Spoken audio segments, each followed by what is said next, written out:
কাছে একজনে 20,000 টাকা পাবে, আপনি 19টা 1,000 টাকার নোট দিলেন ভালো, একটা দিলেন ছেঁড়া ভেতরে ঢুকাইয়া। পাওনাদার যদি টাকাটা ধরতে না পারে, কিন্তু পরবর্তীতে যদি চালাইতে না পারে, কিয়ামতের ময়দানে আপনাকে 1,000 টাকা দেওয়া লাগবে। ভালো করে বুঝে লইেন।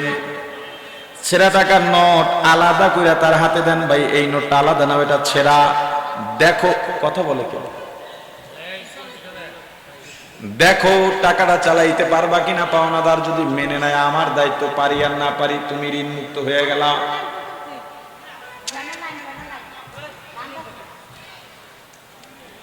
আর যদি বলে আমি চেষ্টা করি, না পারলে তোমার কাছ থেকে ফিরিয়ে নেব, তাহলে ফিরে আসলে আপনাকে ফেরত দিতেই হবে। আমিরুল মুমিনিন খলিফাতুল মুসলিমিন হযরত উমর রাদিয়াল্লাহু তাআলা আনহু মা মেয়ের কথাবার্তা সব শুনতেছেন। মেয়েটা ডাক দিয়া বলে, মা, হযরত উমর তো দুধে পানি মিশাইতে নিষেধ করছেন। এটা তো আমিও জানি, কিন্তু এখানে তো ওমর নাই, ওমর দেখবেও না, জানবেও না, আজকে মিশাইয়া দাও। মেয়েটা জবাব দিয়া বলে, মাগো, ওমর যদিও না দেখেন, ওমরের আল্লাহ তো দেখে। হযরত উমর আর দেরি করেন নাই, চলে গেলেন। ফজর পড়লেন, তেলাওয়াত করলেন, জিকির করলেন, ব্যক্তিগত আমল সারলেন, ইশরাকের নামাজের পরে ডাকলেন আশপাশের লোকজনকে, আমি আজকে একটা মেয়ের সন্ধান পাইছি, আমার বড় পছন্দ হয়ে গেছে। মেয়ের দেখছেন? হুজুর কি মেয়েকে দেখছেন? বলে, হুজুর কি করতে চান? আপনি যখন চিকিৎসা নিতে যান ডাক্তারের কাছে, ডাক্তারের ভুল ধরছেন কোনদিন? কেন? আপনি ডাক্তারই জানেন না। এই যে আমার সাথী ফার্মেসি দেখা যায় মনে হয়, ওষুধ আনতে গেছেন, আপনি ওষুধের নামও জানেন না, প্রেসক্রিপশনও নাই, পেটে ব্যথা, ডাক্তার সাহেব আমাকে একটা পেটে ব্যথার ওষুধ দেন, দিল, আপনি গিয়ে খাইলেন। আপনি তো ওষুধটা ধরে কখনো বলছেন এটা ভুল? কথা বলে না। আপনি একটা ওষুধের নাম জানেন, উনি দিলেন আরেকটা, আপনি বললেন ভাই এইটা তো না, আগে তো আরেকটা খাইছি, উনি বললেন না, এখন এইটা খান, এইটা ভালো, দ্বিতীয়বার কথা বলছেন? তর্ক করছেন? সর্বোচ্চ বলছেন না আমি আগেরটাই নেব, না থাকলে আরেক ফার্মেসিতে যাব, এছাড়া কোনো তর্ক বাড়াইছেন? কেন? আপনি তো জানেন না। কথা বলে না। ইঞ্জিনিয়াররা বিল্ডিং এর ডিজাইন দেয়, কাজ করে, আপনি কোনোদিন এই ডিজাইনের মধ্যে কলম ধরছেন? আরে কথা বলেন, কেন ধরেন নাই? বলেন বলেন। রাজমিস্ত্রি কাজ করে, এতটা সিমেন্টে এতটা বালু, ঢালাই কাজে এত খোয়া সুরকি, এত বালু, এত সিমেন্ট, কোনদিন ভুল ধরছেন? কথা বলেন, কেন? জোরে বলেন। গার্মেন্টসে যারা কাজ করে, পোশাক যারা তৈরি করে, দোকান থেকে কিনতে গেছেন, আপনি কি বলছেন এই গার্মেন্টসের কাজের নিয়ম ঠিক না, এই সেলাইটা পাশ দিয়ে না দিয়া বুকের উপরে দেওয়া দরকার ছিল? বলছেন কোনদিন? কেন? কথা বলে না। ইসলাম জানেন না, তাহলে আলেমদের ভুল ধরেন আপনি কোন দিক থেকে সেটা বলেন আমাকে। আপনি যে জিনিস জানেন না সেটা কেন ভুল ধরেন? দ্বিতীয় কথা, হুজুর যদি বলে এটা এভাবে না, তখন আপনি বলেন না ওইভাবেই হবে। কেন? কেন বললেন? এই জবাব আপনার কাছে নাই। আপনাকে যদি বলে ভাই আপনি যেটা জানতেন এটা ভুল, ঠিক কাজ ইসলামের নিয়মে এইটা, সেটাও মানেন না, বরং হুজুরের ইমামতিই জায়গা। কি কারণে? আপনি তো দিন জানেন না, তাহলে ভুল কেন ধরলেন? আবার অনেকে বলে হুজুররাই শুধু মাসালা ঘুরায়, বলেনি? নারায়ণগঞ্জ বলে না? কি বলে? হুজুররাই মাসালা ঘুরায় ফিরায়। জানে হুজুরে, ঘুরাইব কে? মাসালায় তো ঘুরানি ফিরানি অবশ্যই আছে। আচ্ছা কেমনে আছে বলেন? নামাজ দাঁড়ায়া পড়া ফরজ, নামাজ বলেন, একজনের দুই পা নাই বা পা আছে অ্যাক্সিডেন্ট করে দাঁড়াইতে পারে না, নামাজ দাঁড়াইয়া পড়া যদি ফরজ ছুটে যায় নামাজ থাকে? নামাজ থাকে। এখন একজন দাঁড়াইতে পারে না, অ্যাক্সিডেন্ট করে পা ভাঙছে, এখন তার মাসালা ঘুরান লাগবে কি লাগবে না? আপনি ঘুরাইবেন? কথা কয় না? আপনি ঘুরাইবেন? কে ঘুরাইবে? তা মাসালা তো হুজুরেই ঘুরাইবে, অথচ আপনি এটাকে দোষারোপ হিসেবে দাঁড় করাইতেছেন। মূলত এটা যোগ্যতার প্রমাণ, ঘুরাইবে হুজুররা, কারণ সে জানে বৃষ্টির দিনে নারায়ণগঞ্জে মানুষ মারা যায় না, কথা বলে না? যায়।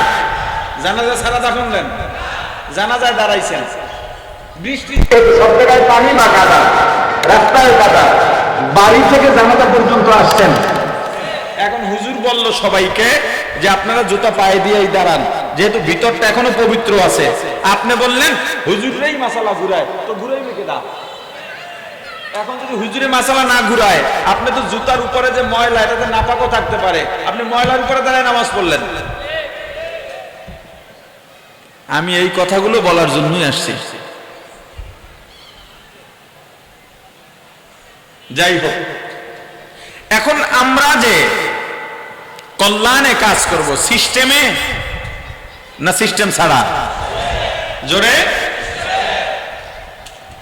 দুইটা সিস্টেম আল্লাহ বলে দিয়েছেন। এক নাম্বার, তা'মুরুনা বিল মারুফ, নেক আমলের আদেশ এবং দাওয়াত। গতানুগতিক আলোচনার বাইরে দুইটা কথা আমি এখানে নতুন বলেছি। একটা হলো সৎ কাজের জায়গায় আমি নেক আমল বলেছি, আর একটা আদেশের জায়গায় দাওয়াত শব্দ বাড়াইছি। কয়টা নতুন হইছে? কথা বলেন। দুইটা। নেক আমল কেন বললাম? সৎ কাজ যেই হুজুররা বলে এটাও ঠিক আছে, আপনি ভুল ধরতে যায়েন না, ওই কথা বলতে আরো কিছু কথা বললাম। আরবির কিছু পরিভাষা আছে যেটা বাংলায় উচ্চারণ করলে আরবি দিয়ে যেটা বোঝানো হয়েছে ওই আবেদন ঠিক থাকে না। যেমন আইন মিম লাম, আমালুন, অর্থ হলো কাজ। অর্থ কি? আমল। বাংলা অর্থ কি? আমল কি শব্দ? আরবি। আমল কি শব্দ? জোরে বলেন, জোরে বলেন। আর বাংলা কি? দুইটা শব্দ আলাদা, অর্থ এক। দেখেন, এই আরবিটাকে বাংলা বললে কি হয় আর বাংলাটাকে আরবি বললে কি হয়? আমি যখন বললাম লোকটা খুব কাজের, কি বলছি? জোরে। আপনি কি মনে করবেন? তাহাজ্জুদ পড়ে লোকটা, নফল রোজাও রাখে, সারাদিন তেলাওয়াত করে, কি বুঝবেন? লোকটা পরিশ্রমী, অনেক কাজ করে, অলস না। কথা ঠিক? আমি বললাম লোকটা খুব আমলি, কথা বুঝেন? কি বললাম? লোকটা খুব আমলি। কি বুঝবেন? লোকটায় খেতে খামারে কাজ করে, ভালো গাড়ি চালাইতে পারে, পাইলট। কি বুঝবেন? লোকটা নামাজি, রোজাদার, জিকির করে, তেলাওয়াত করে, ইস্তেগফার করে, দরুদ পড়ে, অথচ দুইটা শব্দই এক। আরবিতে যখন বললাম আমলি, তখন বুঝলেন লোকটা ইবাদত গুজার। যখন বললাম কাজের, তখন বললেন লোকটা পরিশ্রমী, অথচ দুইটা একই কথা। আমলি মানে হলো কাজের, আর কাজের তো কাজের। তাহলে আরবি সবসময় বাংলা অর্থে কি করা যায় না, ব্যবহার করা। এজন্য আমি সৎ কাজ বলি নাই, আমি বলছি নেক আমল।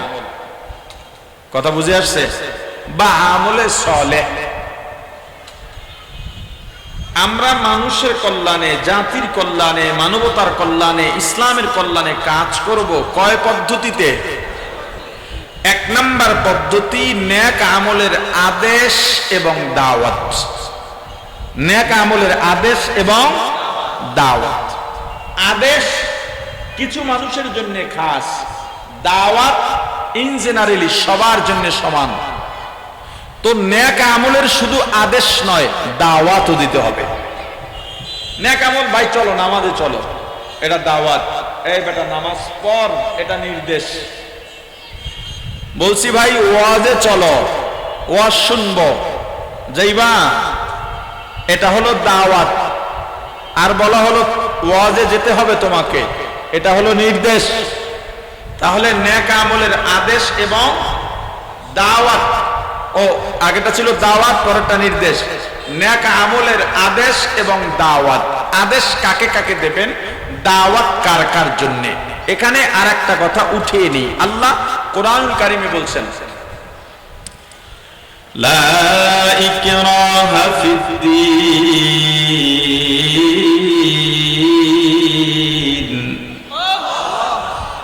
ধর্মে বা দ্বীনের ভিতরে জবরদস্তি নাই। জবরদস্তি কইরা কাউকে মুসলমানও বানানো যাবে না, নামাজিও বানানো যাবে না, রোজাও রাখানো যাবে না। এই যাদেরকে জবরদস্তি করা যাবে না তাদের জন্য হলো দাওয়াত। কাদেরকে জবরদস্তি করা যাবে না আর কার উপরে জবরদস্তি করা যাবে এইটা নিয়ে কথা বলবো। নির্দেশ হবে 4 শ্রেণীর জন্য। কয় শ্রেণী? জোরে বলেন। 1 নম্বরে বাপ তার সন্তানকে নির্দেশ প্রদান করবে, দাওয়াত না। 2 নম্বর স্বামী তার স্ত্রীকে নির্দেশ প্রদান করবে, দাওয়াত না। 3 নম্বর শিক্ষক তার ছাত্রকে নির্দেশ প্রদান করবে, দাওয়াত না।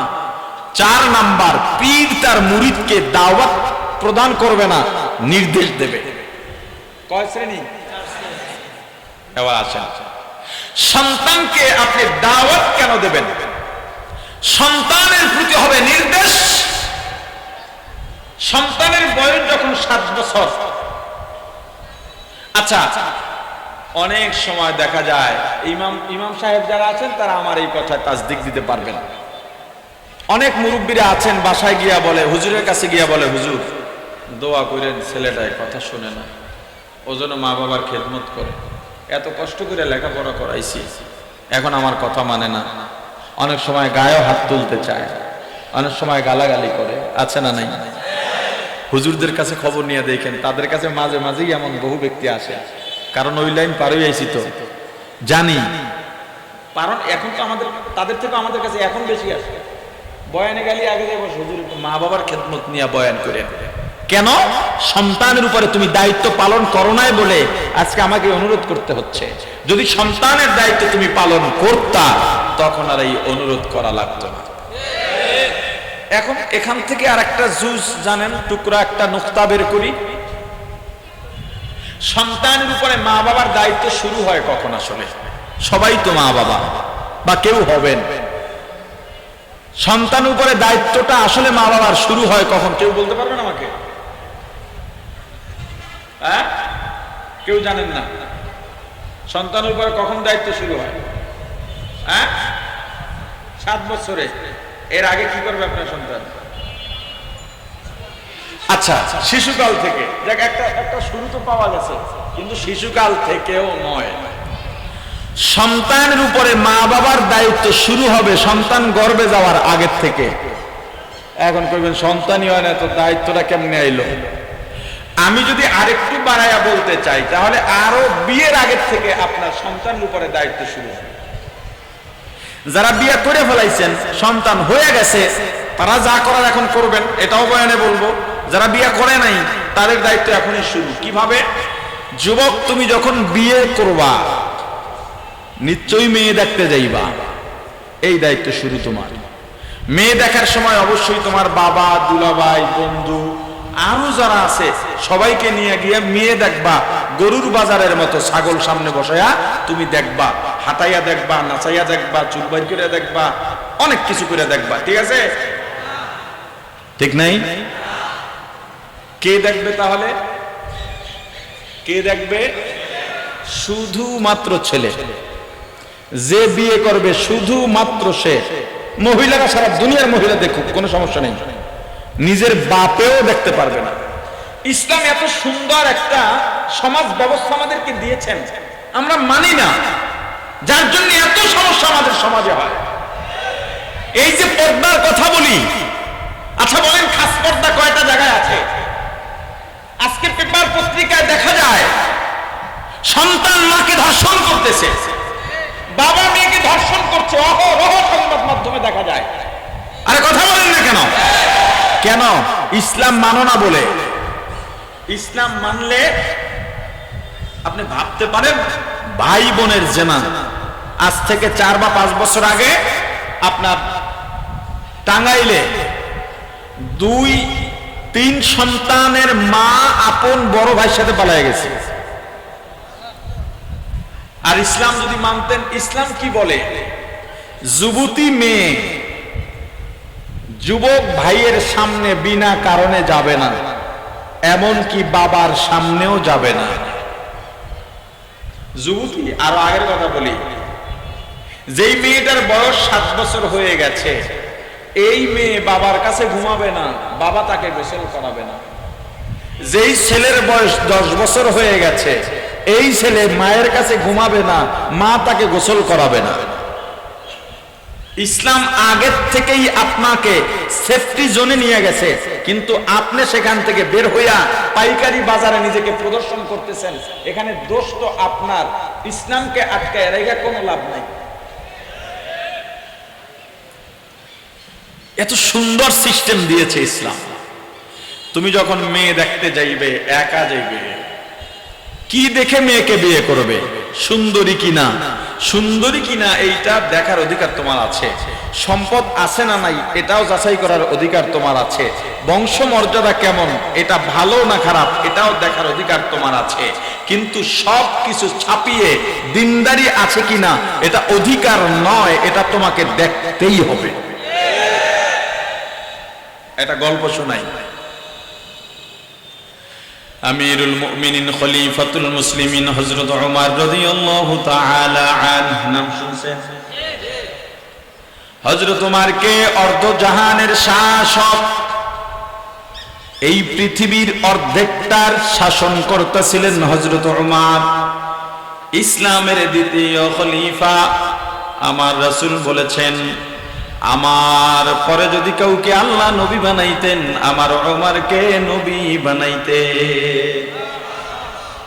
হযরত ওমর রাদিয়াল্লাহু তাআলা আনহু একদিন ইশার নামাজের পর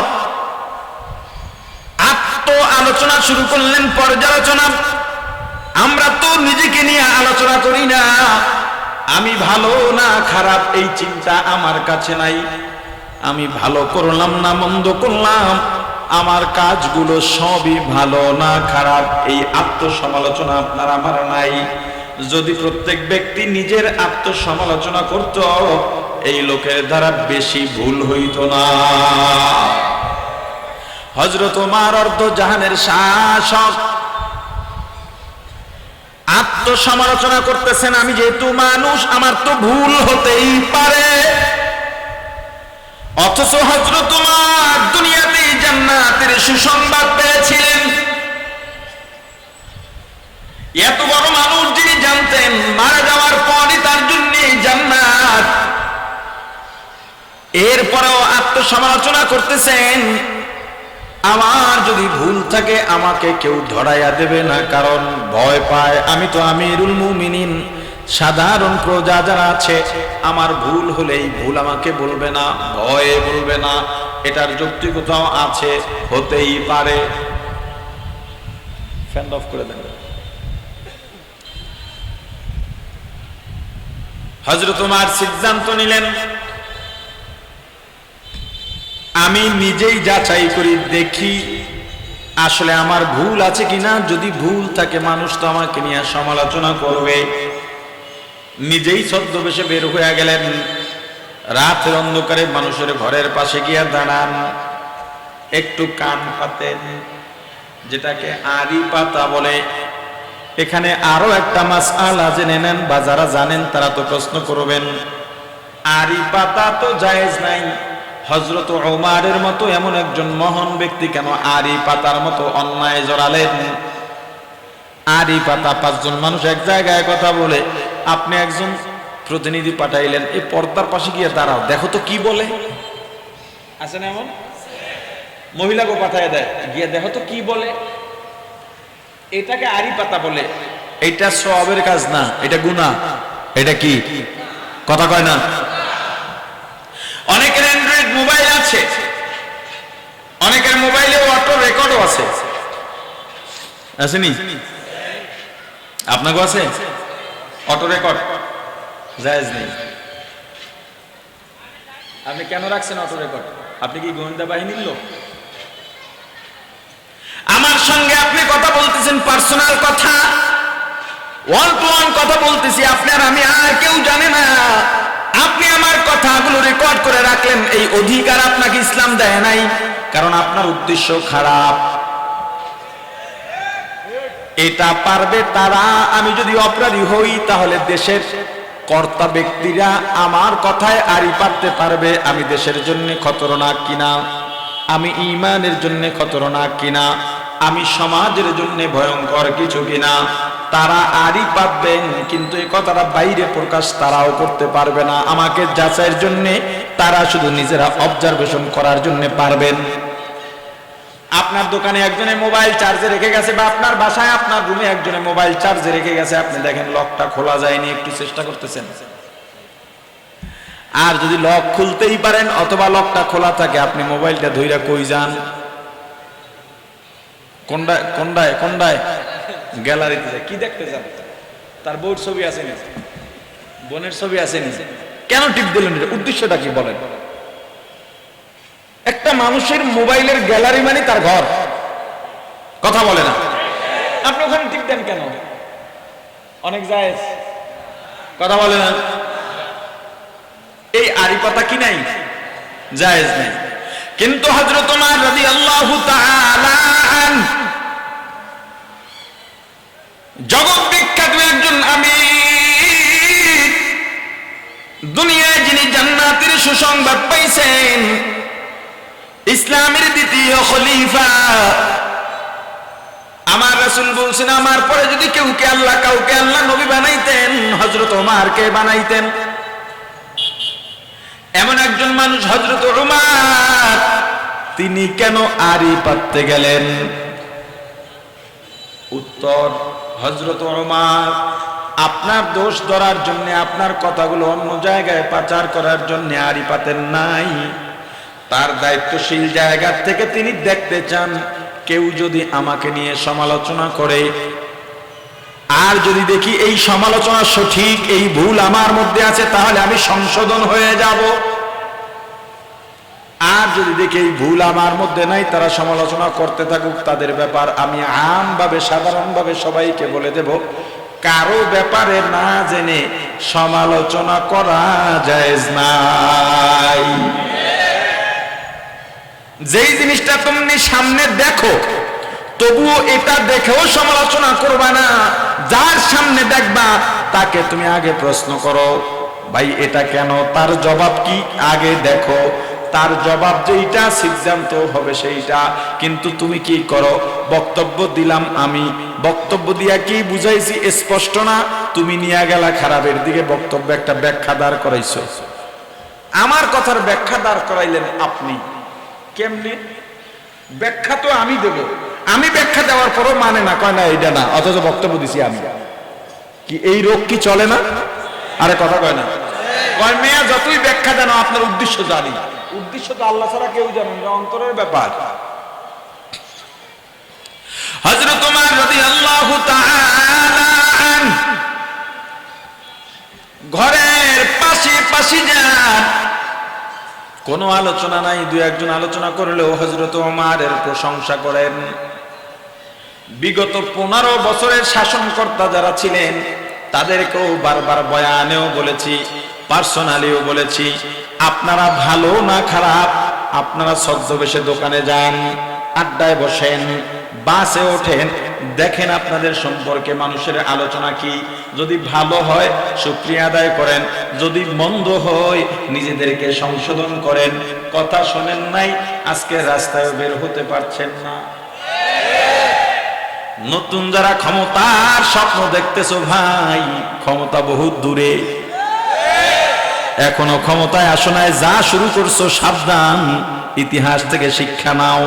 যেই ছেলেরা জীবন বাজি রেখে, যারা তারা জানতো, আমি নিজেও আল্লাহ যে অবস্থানে রাখছেন, পোলা পানের সাথে রাস্তায় নামার কোনো দরকার ছিল না। কুনতুম খায়রা উম্মাতিন উখরিজাত লিন-নাস, আয়াতের দিকে যখন তাকাইলাম দেখলাম দেশের কল্যাণে ওদেরকে উৎসাহ দেওয়ার জন্য জীবন বাজি রেখে আমারও নামা উচিত। আমিও জানতাম, তারাও জানতে, এই আন্দোলন যদি আমরা ফিল করতাম আজকে এখানে বয়ান করতে পারতাম না, হয়তো ফাঁসির কাজটা আসলে না হয় আয়না ঘরে ঢোকা লাগতো। সব কিছু জেনেও যেই ছাত্ররা, যেই জনতা, যেই মানুষগুলো জীবন শেষ হয়ে যাবে জানার পরেও জীবনকে বাজি রেখে রাজপথে নামতে পেরেছে, ওরা আবারও কোনো নব্য ফেসিবাদের যদি তৈরি হয় আবারও জীবন দেওয়ার জন্য রাস্তায় নামতে পারবে। আমিরুল মুমিনিন খলিফাতুল মুসলিমিন হযরত ওমর রাদিয়াল্লাহু তাআলা যেখানেই যান কোনো সমালোচনা নাই, দুই একটা ঘরে যাও আলোচনা হয়, সবাই শুধু ওমরের প্রশংসা করেন। শেষ সময় যখন তিনি ফজরের ওয়াক্ত কাছাকাছি চলে যাবেন, হঠাৎ করে জুফরি একটা ঘরের মধ্যে মামের কথার আওয়াজ শুনতে পাইতেছেন। সেখানে ওমর শব্দ শোনা গেছে। হযরত ওমর দাঁড়িয়ে গেলেন, যেহেতু ওমর শোনা যায় নিশ্চয়ই আমাকে নিয়ে আলোচনা চলতেছে। মা মেয়ে আলোচনা করতেছেন, কথোপকথন চলতেছে। মা মেয়েকে জিজ্ঞেস করতেছে, হে মেয়ে আমার, বকরির দুধ দহন করছনি? হযরত ওমর বুঝে গেলেন এদের বকরি আছে, দুধ দহন করে সংসার চালায়। পুরুষ যেহেতু নাই, তাদের বাবা হয়তো মারা গেছে, না হয় দূরে কোথাও আছে। মেয়ে বলল, মা দুধ দহন করছি কিন্তু একটু সমস্যা। বলে কি? আজকে দুধ অন্য দিনের থেকে পরিমাণে কম হয়েছে। মা বলেন, তাহলে তো সর্বনাশ, আমাদের যে নিয়মিত কাস্টমার, একজন কাস্টমারকে দুধ দিতে পারবো না, অন্য জায়গার কাস্টমার হয়ে যাবে। মেয়ে বলে, তাহলে কি করা যায়? উপায় তো নাই, কাস্টমার গেলে যাবে, দুধ তো আর আমাদের নাই। মেয়ের মা ডাক দেয়া বলে, সমস্যা নাই, আজকে একটু পানি মেরে দাও। কি মারবে? দুধের মধ্যে পানি মারা বুজুর্গ নারায়ণগঞ্জে নাই। এটা বুজুর্গ না বুজুর্গ? দুধ এবং মধু এটা জান্নাতি খাবার। কোথার খাবার? যেই মানুষগুলো দুধ আর মধুতে ভেজাল লাগায়, এরা মানুষ হয় কি করে আমার বুঝে আসে না। জুস বাচ্চাদের খাবার, শিশুদের খাবার। যেই দেশে জুস কোম্পানিগুলো বাচ্চাদের খাবারে কেমিক্যাল দেয়, ওরা মানুষ হয় কি করে? যেই দেশে ওষুধ খাইয়া মানুষ সুস্থ হয়, রোগ ভালো হয়, যেই দেশে ওই ঔষধের মধ্যে ভেজাল দেয়, ওরা মানুষ হয় কি করে? আফসোস, মানুষকে ঠকাও না ভাই, বরং মানুষের কল্যাণে কাজ করো। দোকানে গিয়া বলে, ভাই রুটি কবে? ভাই মাত্র দিয়ে গেছে। কি কয়? অথচ রুটিটা 3 দিন আগের। আপনি রুটি হাতে নিয়ে দেখলেন রুটিটা শক্ত। এ ভাই রুটি তো শক্ত। দৌড়ু মিয়া, শীতের দিন মানুষদের শক্ত ইয়া করে রুটি। গেঞ্জির দোকানে গেলেন গেঞ্জি কেনার জন্য, সাইজে একটু ছোট হয়েছে। দোকানদার এবার বলে ধুইলে ছাড়বে। একই দোকানে আর একজন গেছে, গেঞ্জি হয়েছে বড়, এবার তারে বলতেছে ধুইলে কাঁপবে। ওরে বাবা! ফলের মার্কেটে গেলেন, ফরমালিন ছাড়া ফল আছে কার? একজন গিয়া খপ করে আপনার হাত ধরে ফেলবে, চিল্লেন না। বাংলাদেশটাই তো ফরমালিনে ভরে গেছে। আবার ফরমালিন ছাড়া ফল চান, এই যত ফল দেখেন সব ফরমালিন। আমার দি মিছা কথা বলে ব্যবসা করি না, আমার দিও ফরমালিন। আপনি তো বুঝলে গেছেন কত সৎ মানুষ। এরপর আস্তে আস্তে বলে, তবে ভাই আপনার চেহারা দেখেই মনে করছি আপনি ফরমালিনের লোক না। একটুক না চিনতে পারলে কিসের ব্যবসা করি? তো আপনাদের মতো কিছু মানুষের জন্য মানুষ তো ভালো জিনিসের কদর জানে না। এর আশাই থেকে নিজে আমি আসছি, নিজ দিয়া বাইর করে, এই যে এটা ফরমালিন নাই, টাকা কিন্তু 2টা বেশি লাগবে দাদা। অথচ উপরেরটা নিচেরটা সমান।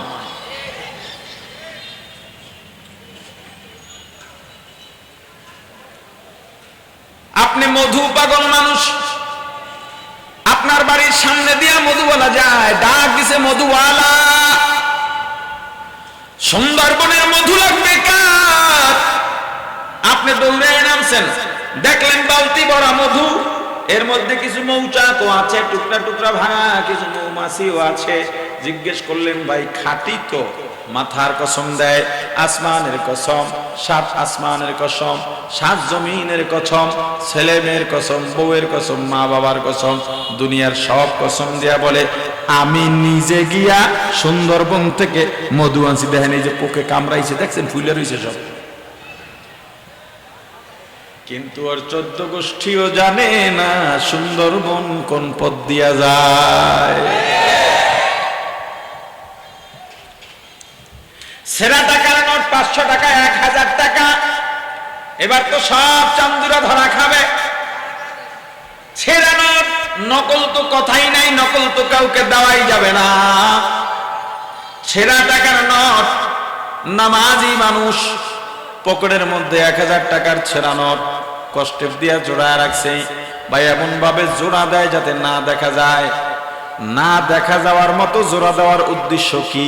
যাকে দেবে সে যেন বুঝতে না পারে। কথা কয় না? আমি জানি না এগুলো আপনাদেরকে কেউ বলছে কিনা। সেরা নোট নিয়ে নাড়াচাড়া করতেছে, পাশে আরেক নামাজি কয় কি হয়েছে? কয় টাকাটা সেরা। টেনশন কিসের? বেশি টাকার মধ্যে ঢুকাই দাও। আপনার কাছে একজনে 20,000 টাকা পাবে, আপনি 19টা 1000 টাকার নোট দিলেন ভালো, একটা দিলেন ছেঁড়া ভেতরে ঢুকাইয়া। পাওনাদার যদি টাকাটা ধরতে না পারে, কিন্তু পরবর্তীতে যদি চালাইতে না পারে, কিয়ামতের ময়দানে আপনাকে 1000 টাকা দেওয়া লাগবে। ভালো করে বুঝলেন? ছেঁড়া টাকার নোট আলাদা করে তার হাতে দেন, ভাই এই নোটটা আলাদা না, এটা ছেঁড়া। দেখো, কথা বলে কেউ, দেখো টাকাটা চালাইতে পারবা কিনা। পাওনাদার যদি মেনে নেয়, আমার দায়িত্ব, পারি আর না পারি, তুমি ঋণ মুক্ত হয়ে গেলা।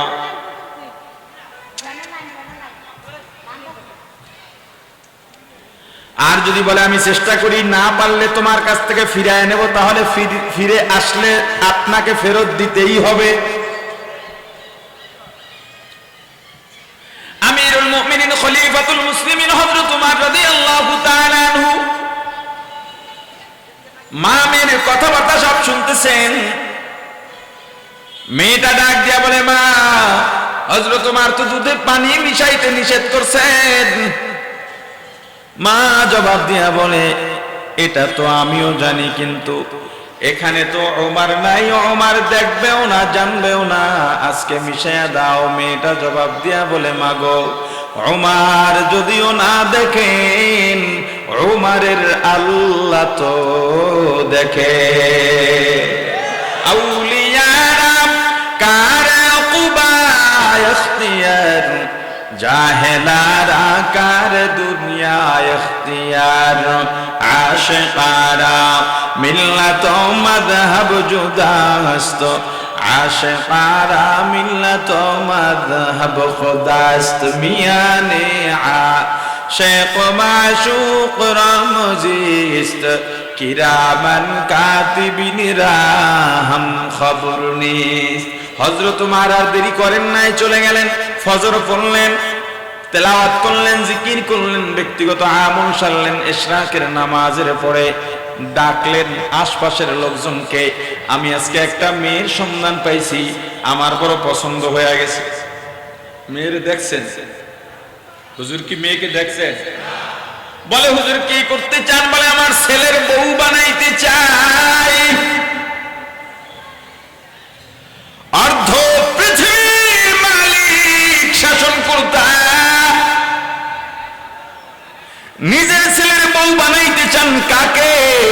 ঘর বাড়ি নাই, বাবাও নাই, দুধ দহন করে সংসার চলে। মেয়েটা বেদে না লম্বা, কালো না সুন্দরী, তাও দেখেন নাই, শুধুমাত্র দিনদারির কারণে অর্ধজাহানের শাসক বললেন, এই মেয়েটাকে আমার ঘরের ছেলের বউ বানাইতে চায়।